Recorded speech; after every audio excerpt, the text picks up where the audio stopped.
Ako si Mai Salazar, hatid sa inyo ang mga pinakamainit na balita sa bansa dito sa News Force. Sa ulo ng mga balita.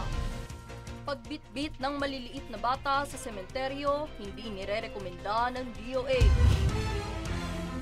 DepEd, ipinaalala ang accident insurance ng mga guro hinggil sa eleksyon. DILG Secretary Benhur Abalos, hinikayat ang publiko na ipagbigay alam sa otoridad ang mga pandaraya sa BSKE. Mga mamimili ng bulaklak para sa undas, nagsana sa Dangwa. Ika-4 na batch ng OFWs mula Israel nakabalik na ng bansa. SB19 nakatakdang magtanghal sa Singapore, Thailand, Dubai at Japan. Patas at pantay na balita. Komprehensibong hula para sa puso ng masa. Ito ang News Force. Para sa unang balita, hinimok ng Department of Health o DOH kamakailan ang publiko na huwag dalhin ng mga maliliit na bata sa mga sementeryo upang maiwasan ng mga ito na masugatan at makakuha ng mga sakit mula sa siksikan at pabago-bagong panahon.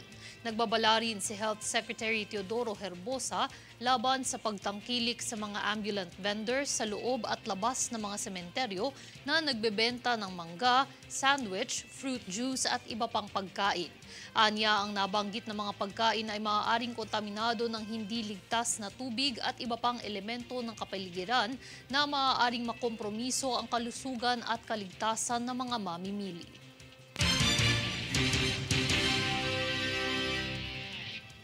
Upang maserbisyohan pa ng mas mabuti ang publiko, siniguro ng BI na mayroong sapat na tauhan para rito. Alamin kay Daniza Lopez.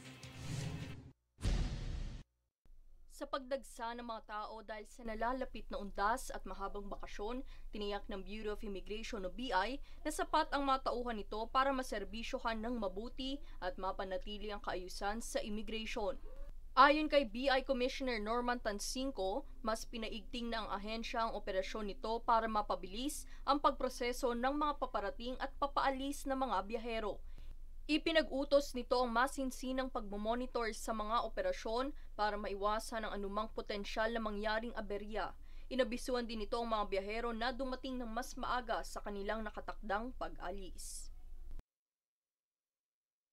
Daniza Lopez nag-uulat para sa One Media Network.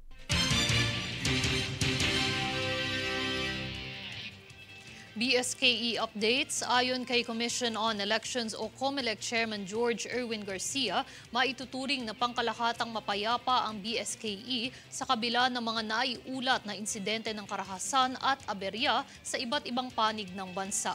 Aniya, kung susumahin ang mga naitalang kasong ito ay isang maliit na porsyento lamang kumpara sa mithiing mapagtagumpayan ang halalan, higit lalo ngayong interesado na ang maraming Pilipino sa kanilang karapatang bumoto.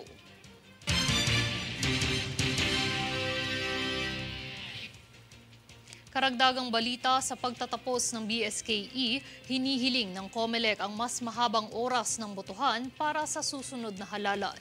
Ayon kay COMELEC Chairperson George Garcia, hindi sapat ang alas 7 hanggang alas 3 ng hapon na oras ng botohan para sa 68 milyong regular na botante at 24 na botante ng sangguniang kabataan. Kung maaari, nais ng COMELEC na palawigin ang oras ng botohan mula alas 3 hanggang alas 5 ng hapon.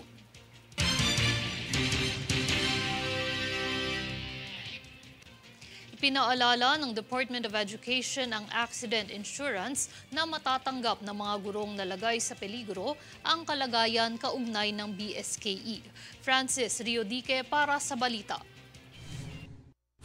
Tiniyak ng Department of Education na may assistance itong nakalaan sa mga gurong nagsilbi sa Barangay at Sangguniang Kabataan Elections o BSKE kung sila may nalagay sa peligro.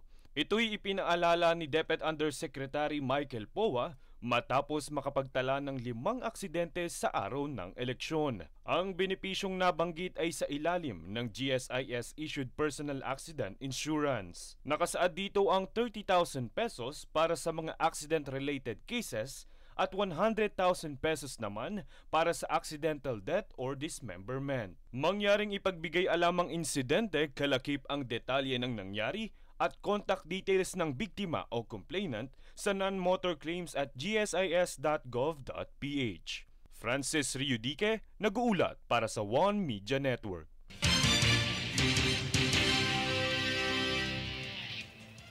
Ayon sa COMELEC, posibleng hindi muna makapagsimula agad-agad sa panunungkulan ang mga nanalong mga kandidato sa BSKE.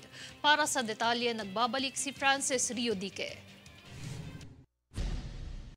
Iminungkahi ng Commission on Elections o COMELEC sa Department of the Interior and Local Government o DILG na gawing 1 week ang transition para sa mga nanalong kandidato sa BSKE. Ito ay matapos ipahayag ni COMELEC Chairman George Garcia na ang interpretasyon ng resolusyon ng Korte Suprema sa pag-postpone ng BSKE noong Disyembre nakaraang taon na nagsasabing sa ika-1 ng Enero ngayong taon magsisimula ang mga nanalong kandidato ay unconstitutional.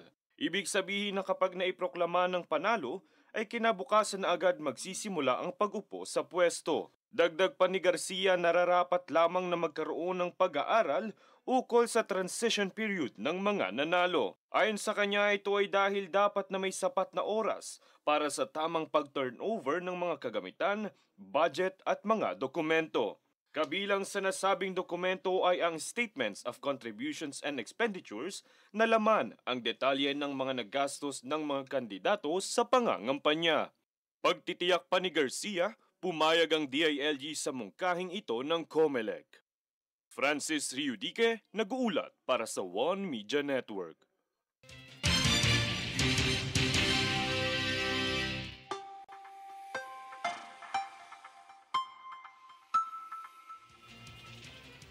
Sa ating lagay ng panahon, isang low pressure area o LPA ang binabantayan sa 470 kilometro ng Virac, Catanduanes. Mananatiling nakakaapekto ang shear line sa silangang bahagi ng Timog Luzon at Visayas, gayon din ang amihan na mararanasan sa Northern at Central Luzon. Asahan ang maulap na kalangitan na may kalat-kalat na pag-ulan at pagkidlat-pagkulong sa Visayas, Bicol Region, Mimaropa, Quezon at Aurora. Gayon din ang mahinang pag-ulan sa Batanes, Cagayan at Isabela. Pulupulong pag-ulan naman sa Ilocos Region, Cordillera Administrative Region, natitirang bahagi ng Cagayan Valley at Central Luzon. At flash flood sa Kamaynilaan at natitirang bahagi ng bansa.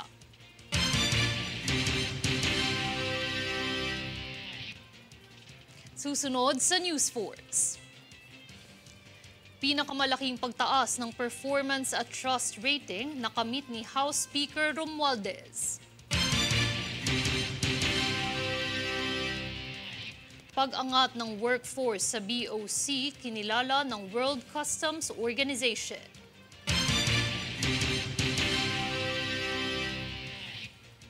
DILG Secretary Benhur Abalos hinikayat ang publiko na ipagbigay alam sa otoridad ang mga pandaraya sa BSKE.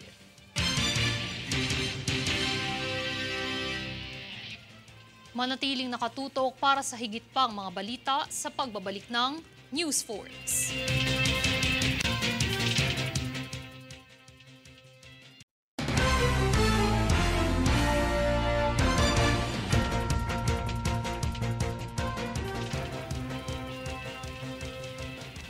Pagtutulungan at dedikasyon sa trabaho ng lahat ng miyembro ng Kamara. Ito ang dahilan ayon kay House Speaker Martin Romualdez ng kanyang pagkakaroon ng mataas na satisfaction at trust rating.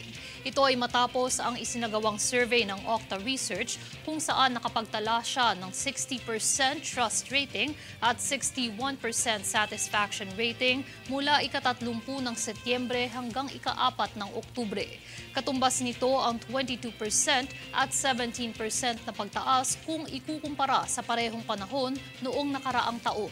Ipinagpasalamat naman ito ni Romualdez at binigyang diin na ang bawat posisyon sa gobyerno ay may makabuluhang kontribusyon sa pag-unlad ng bansa.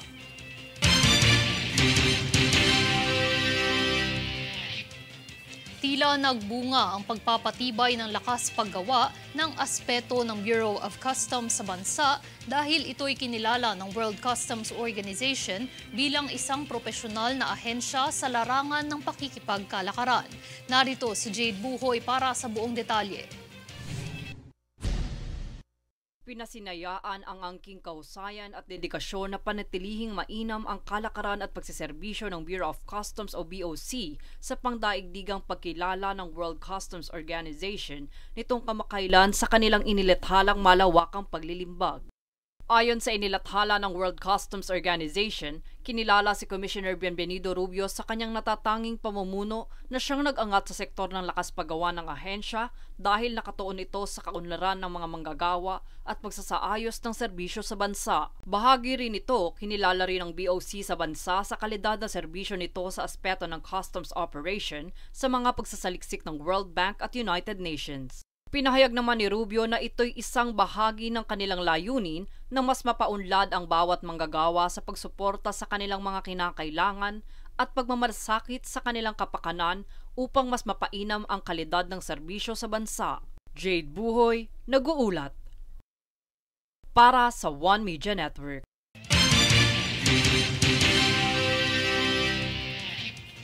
Samantala, hinikayat ni DILG Secretary Benhur Abalos ang publiko na ipagbigay alam sa ahensya at mga otoridad ang mga kaso ng pandaraya at panloloko sa naganap na BSKE. Yan ang balitang hatid ni Daniza Lopez. Mariing ipinahayag ni Department of Interior and Local Government o DILG Secretary Benjamin Benhur Abalos Jr. na ang malayang botohan na walang daya at bahid ng panloloko ay isang responsibilidad ng mga botante. Kaya tinikayat nito ang publiko na ipagbigay alam kaagad sa departamento at mga otoridad ang anumang pandaraya na masaksihan sa Barangay and Sangguniang Kabataan Elections o BSKE. Pahayag ni Abalos, hindi raw dapat nadadaan sa pangsusuhol ang mga botante dahil ang mga opisyal sa barangay na matatanghal ay siyang magsisilbing takbuhan ng mga residente sa lugar. Samantala, ang naganap namang eleksyon sa Metro Manila ay naiulat na mapayapa ni National Capital Region Police Office o NCRPO Regional Director, Police Brigadier General Jose Melencio Nartates Jr. Daniza Lopez, nag-uulat para sa One Media Network.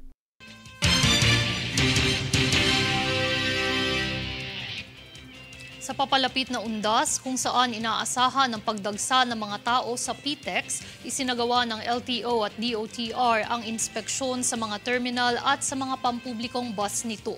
Ayon sa LTO, ito'y bilang parte na rin ng paghahanda upang matiyak ang kaligtasan ng mga pasahero sa kanilang magiging biyahe. Ang inspeksyon ay isinagawa ni DOTR Secretary Jaime Bautista at LTO Assistant Secretary Attorney Vigor Mendoza II kung saan kinamusta rin nito ang mga pasaherong bumabiyahe sa PTEX.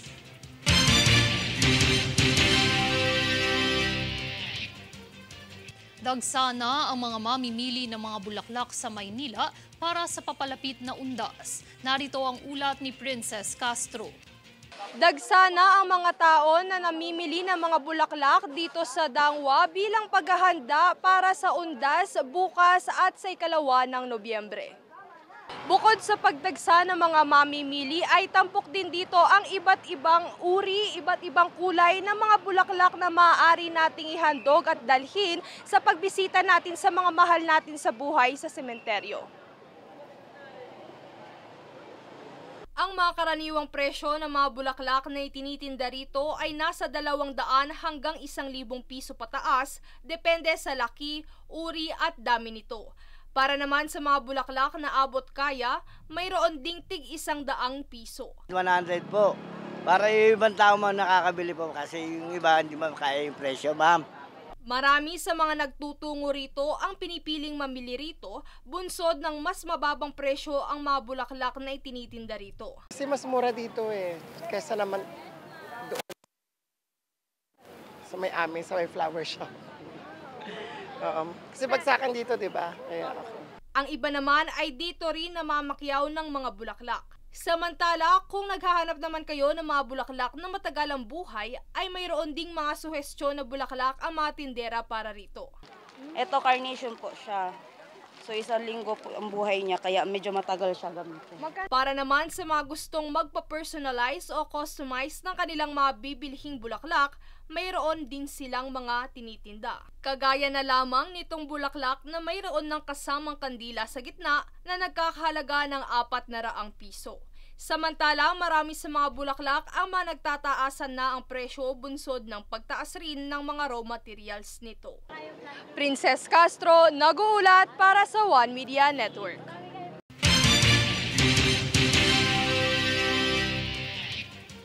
Sa papalapit na undas, marami na sa mga tao ang bumisita ng maaga sa kanilang mga namayapang mahal sa buhay ngayong araw sa Manila North Cemetery. Muling nagbabalik si Princess Castro para sa detalye. Bago pa man sumapit ang araw ng undas, ay dagsana ang mga taong bumibisita para sa kanilang mga mahal sa buhay na namayapa na dito sa Manila North Cemetery. Hindi na kami makikipagsabayan sa marami. Kasi ngayon, konti pa lang, kaya maaga kaming pumunta. Kahapon din, pagtaas namin bumoto, pumunta na kami rito. Yan, para bukas, hindi na kami pupunta makipagsabayan. Mga 31 kasi maluwag. Pag-auno kasi, marami ng tao. Iyan ang mga karaniwang pahayag ng mga bumibisita ngayong araw dito sa sementeryo. Bukod dito ay may mga libreng sakay ring handog para sa kanila, partikular na sa mga may binibisitang malalayo ang puntod bunsod ng lawak ng sementeryo. Magtatagal ang libreng sakay na ito hanggang 2 ng Nobyembre. Bukod sa libreng sakay ay mayroon ding mga palikurang handog, hindi lamang para sa mga babae at lalaki, kundi pati na rin sa komunidad ng LGBTQIA+.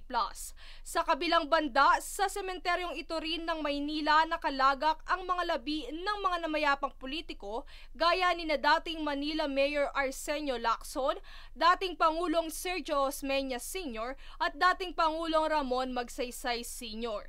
Samantala, mariin namang ipinagbabawal ang mga matutulis na bagay gaya ng mga kutsilyo, gunting, flammable materials gaya ng pabango, lighter at iba pa. Bagamat may mga nakumpiskang mga ipinagbabawal na kagamitan, sa kasalukuyan ay nananatili namang mapayapa ang pagbisita ng mga tao sa sementeryo. Sa pagtatapos, nakaantabay rin ang mga pulisya at mga first aid station para sa seguridad ng mga tao sa loob ng sementeryo. Princess Castro, nag-uulat para sa One Media Network.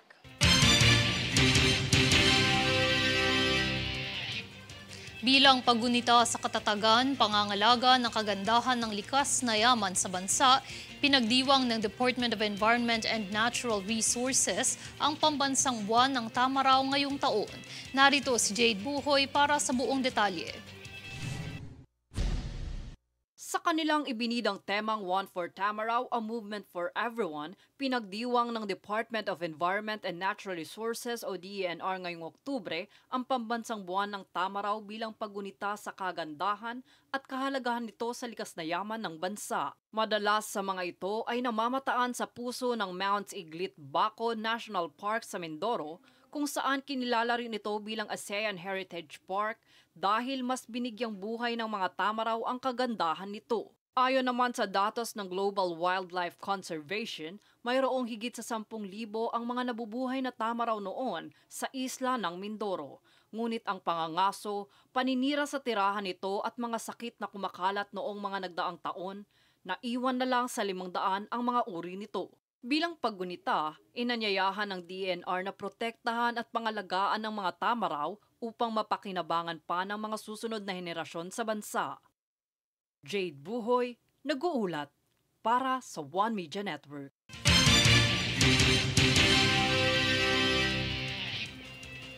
Susunod sa News Force.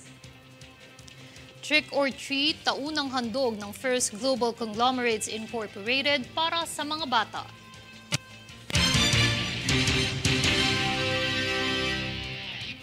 Ika-4 na batch ng OFWs mula Israel nakabalik na ng bansa. Pilipinas nakapasok sa top 10 ng Asian Para Games. Manatiling nakatutok para sa higit pang mga balita sa pagbabalik ng News 4.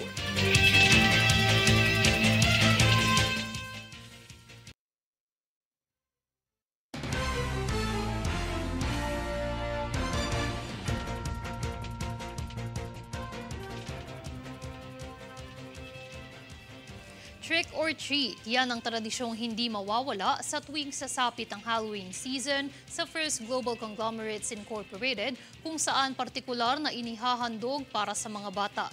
Bilang bahagi ng taunang pagdiriwang, nakiisa ang GSAT DirecTV, Global Elite Institute of Technology, Wellness Works at syempre ang One Media Network sa pasiklaban ng mga disenyo o palamuting kaakibat ang paggunita sa Halloween. Nariyan ang mga candies, photo booth, iba't iba pang aktibidad tulad ng mga palaro upang magbigay aliw sa mga bata. Kaugnay nito, bahagi na rin ng tradisyon ang paghihikayat na maipakita ang creativity ng bawat isa sa pamamagitan ng costumes at kanya-kanyang gimmick sa pagpapaganda ng mga silid o opisina.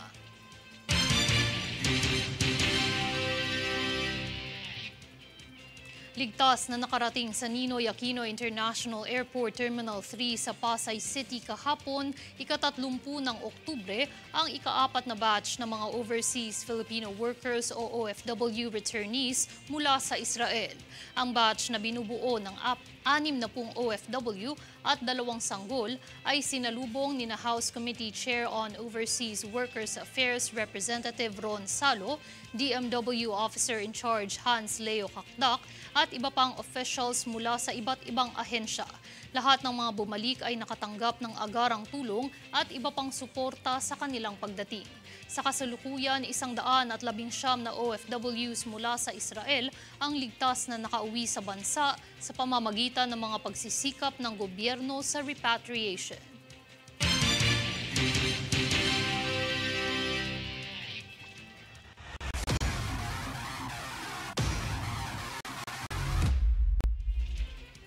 Sa balitang sports, sa pagtatapos ng Asian Para Games, nagawang makapasok sa ika-9 na spot ng Pilipinas sa overall medal tally ng 4th Asian Para Games 2023 na ginanap sa Hangzhou, China. Sa kabuuan, nakakuha ng 19 na medalya ang mga Philippine para-athletes na pinangungunahan ni para-swimmer gold medalist Ernie Gawilan, mga para-chess athletes at para-athlete Gerald Mangliwan. Binubuo ito ng 10 ginto, 4 na silver at 5 bronze medal.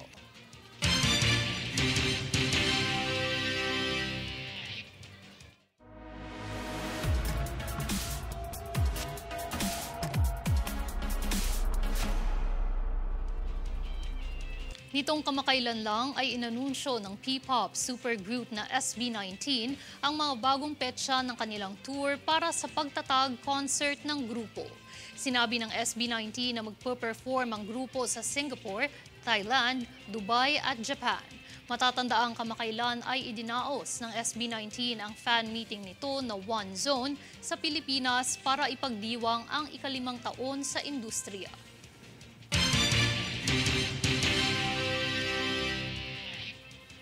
At narito ang recap ng mga nagbabagang balita ngayon. Sa ulo ng mga balita. Pagbitbit ng maliliit na bata sa sementeryo, hindi nirerekomenda ng DOH. DepEd, ipinaalala ang accident insurance ng mga guro hinggil sa eleksyon. DILG Secretary Ben-Hur Abalos, hinikayat ang publiko na ipagbigay alam sa otoridad ang mga pandaraya sa BSKE. Mga mamimili ng bulaklak para sa undas, nagsana sa Dangwa. Ika-4 na batch ng OFWs mula Israel nakabalik na ng bansa. SB19 nakatakdang magtanghal sa Singapore, Thailand, Dubai at Japan. Patas at pantay na balita. Komprehensibong hula para sa puso ng masa. Ito ang News Post. At yan ang pinakamainit na mga balita ngayong araw. Manatiling nakatutok sa aming mga ulat at updates sa aming Facebook page, facebook.com/OneMediaNetwork. Ako si Mai Salazar at ito ang News Force.